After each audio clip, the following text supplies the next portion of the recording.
Jack Turner lived a simple life in a small, dusty town where everyone knew everyone. His garage, Turner Auto Repair, sat on the edge of Main Street, filled with the smells of oil, rubber, and metal. Every day, Jack fought hard to keep the place running, fixing old cars with his rough but skilled hands. He had no one to rely on but himself.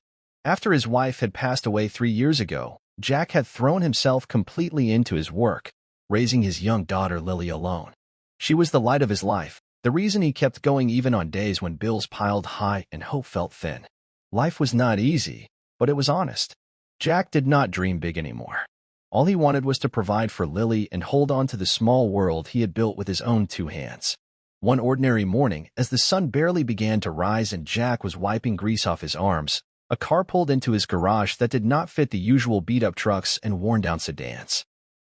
It was a sleek, black luxury car, humming with quiet power, its body shining under the weak morning sun. Jack stood still for a moment, surprised, as the door opened and a woman stepped out. She wore a tailored suit and carried herself like she owned the world. Her hair was pulled back neatly, and she moved with a sharp kind of grace that Jack had only seen on TV. This was no tourist lost on the highway. This woman was someone important. Jack approached with his usual quiet confidence, wiping his hands on an old rag, and asked what the problem was. She explained there was a strange noise whenever she accelerated, something that did not sound right. As Jack opened the hood and started checking, he realized the car was finely built, but something inside was indeed off. It needed attention, real hands-on work, not just a quick patch. He told her it would take a few hours to properly diagnose and fix it. She looked frustrated, checking her expensive watch and tapping her heel impatiently on the ground. But something softened in her eyes when Jack, without showing any sign of being impressed or intimidated, promised he would treat her car as if it were his own. She nodded silently, agreeing to wait. As Jack worked, the woman sat inside the garage on a small wooden bench, looking a little out of place among the worn tools and the smell of engine oil. She watched him closely, not saying much at first. Jack noticed, but didn't comment.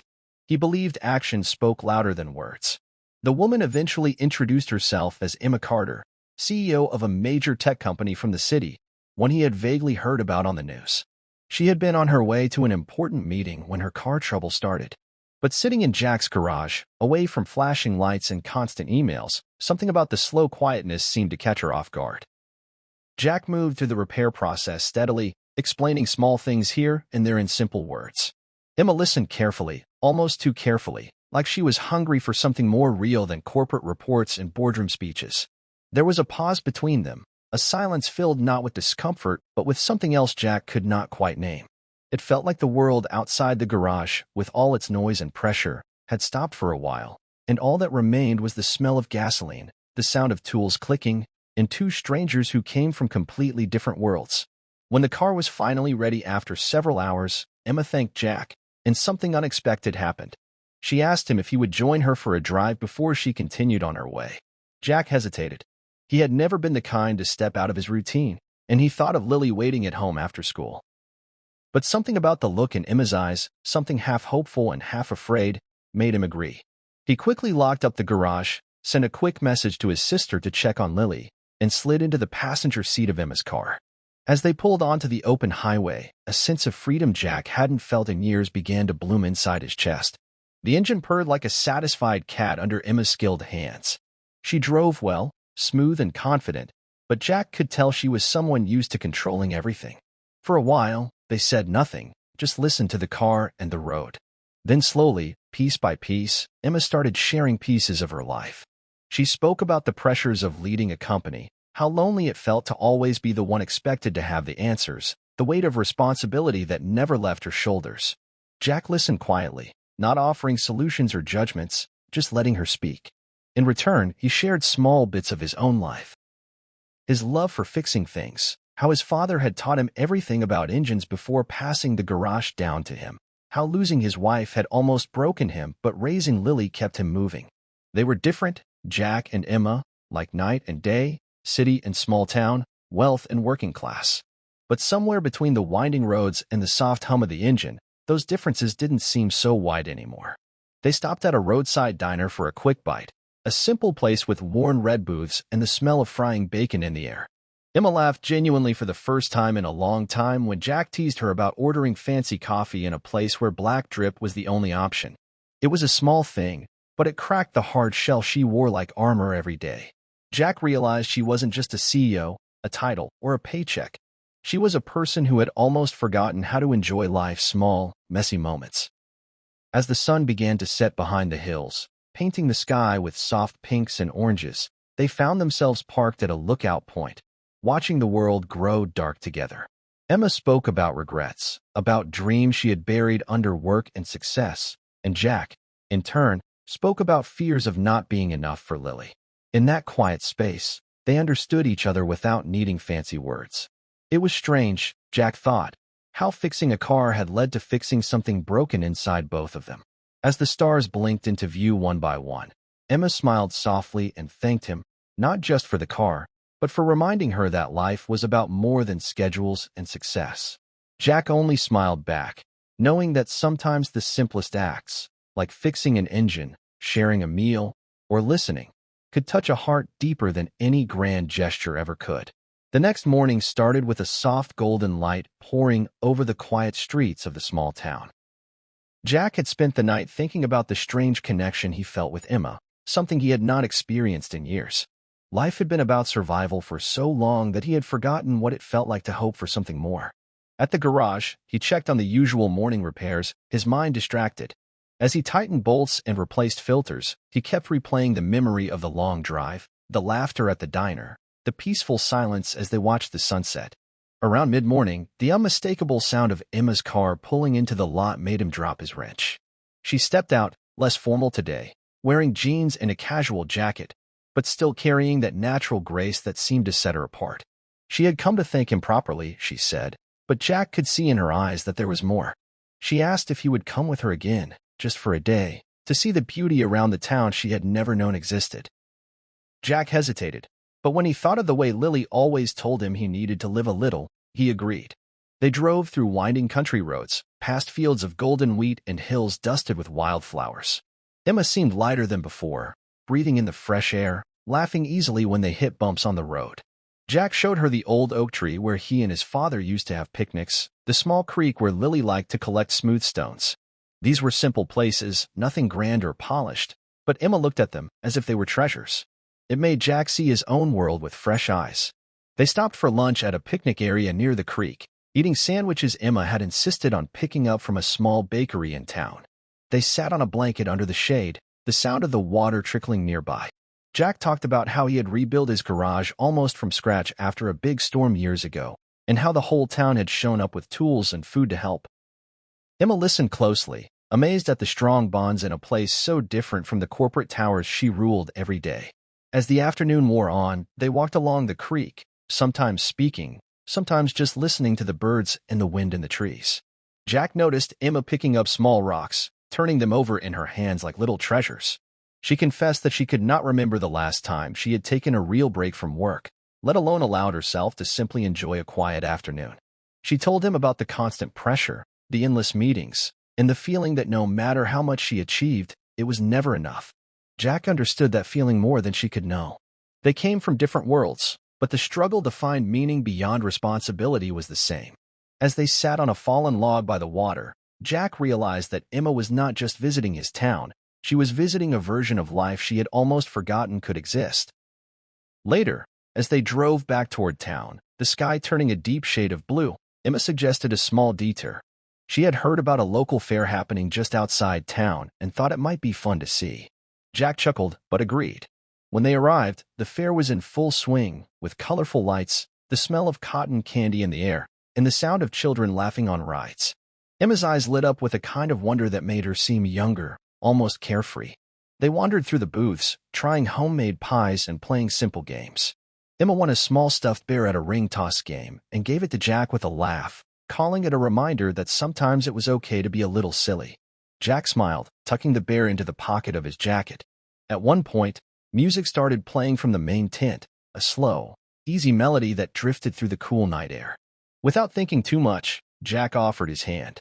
To his surprise, Emma took it without hesitation. They danced there among strangers, under the string lights and stars, moving slowly to the music. Jack felt the world fall away, leaving only the woman in his arms and the warmth of the moment. It was simple, pure, and it filled a part of him he had not even realized was still empty. As they stood close, he felt her head rest lightly against his shoulder, and he closed his eyes, wishing he could stop time right there. When they finally pulled themselves away from the magic of the fair and drove back into town, the mood between them had changed. It was no longer just friendship or simple gratitude. Something deeper had taken root. Outside the garage, Emma hesitated before saying goodbye. She looked up at Jack, her eyes shining in the soft glow of the streetlight.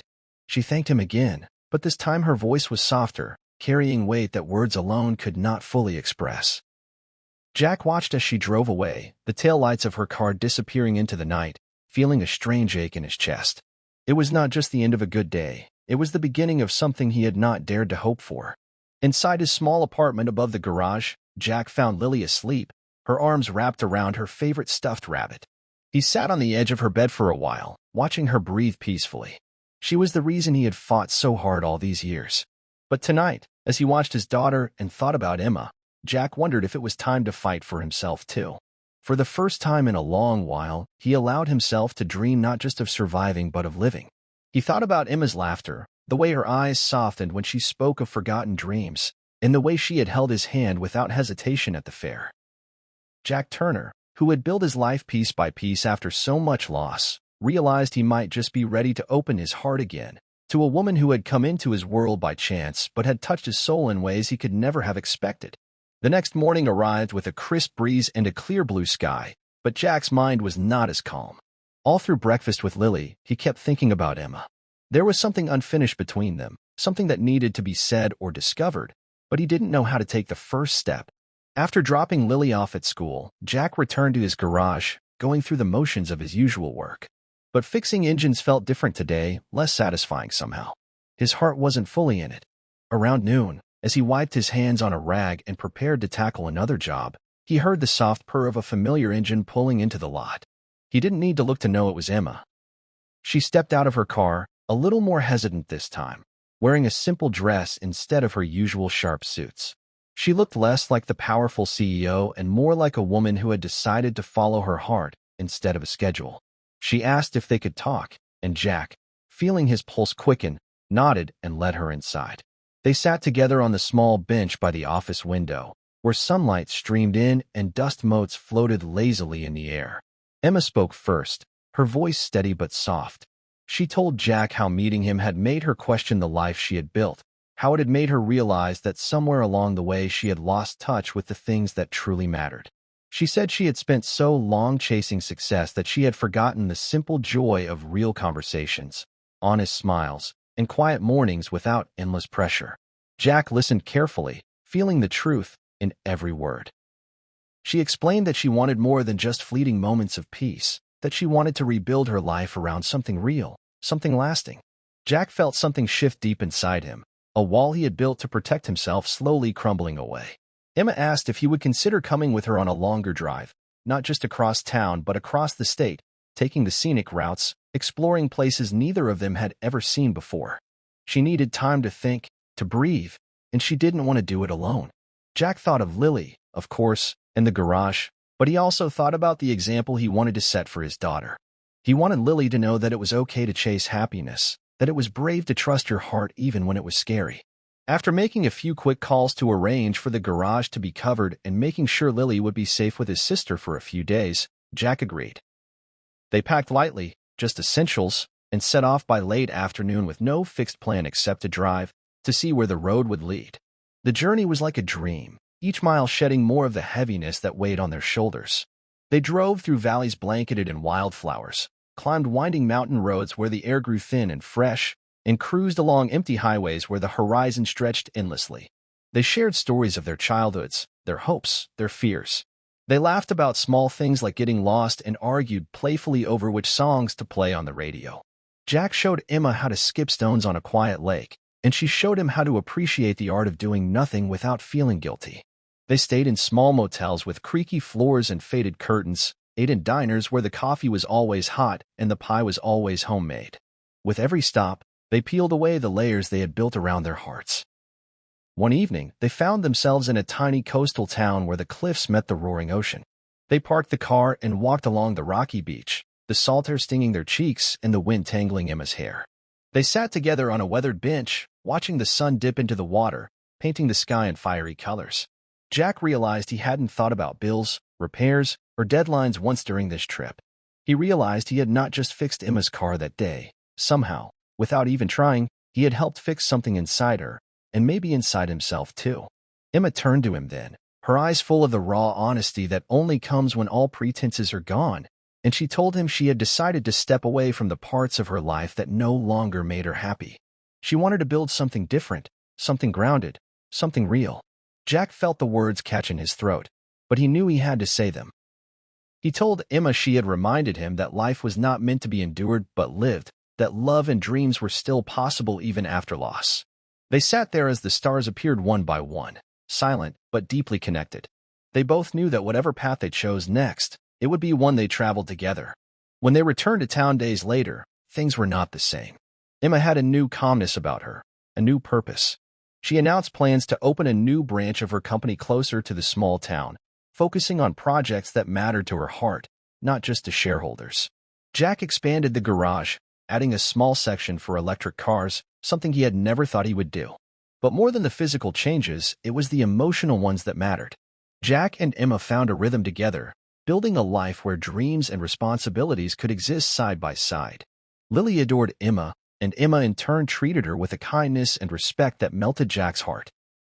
They didn't rush anything. They took each step carefully, knowing how important it was to build something solid. But one evening, as the sun set over the garage and the scent of fresh oil and flowers filled the air, Jack pulled out a small, simple ring and asked Emma if she would stay with him and Lily, not just for now, but for always. Emma smiled with tears in her eyes and said yes, because sometimes fixing a car leads to fixing much more. Sometimes it leads to a journey where two broken souls find not only healing but a future they never dared to imagine. Their story wasn't flashy or filled with grand gestures. It was built on quiet mornings, shared cups of coffee, long drives to nowhere, and the steady belief that real love grows slowly but surely, like roots finding home deep in the earth. Jack Turner, the small-town mechanic, and Emma Carter, the big city CEO, had found something rare and beautiful in each other, a life that was not perfect but was exactly what they both needed. And every time Jack wiped his hands on his old rag, every time Emma looked out across the simple streets of the town she had once seen as a detour, they both knew they were exactly where they were meant to be, driving forward together, one beautiful mile at a time.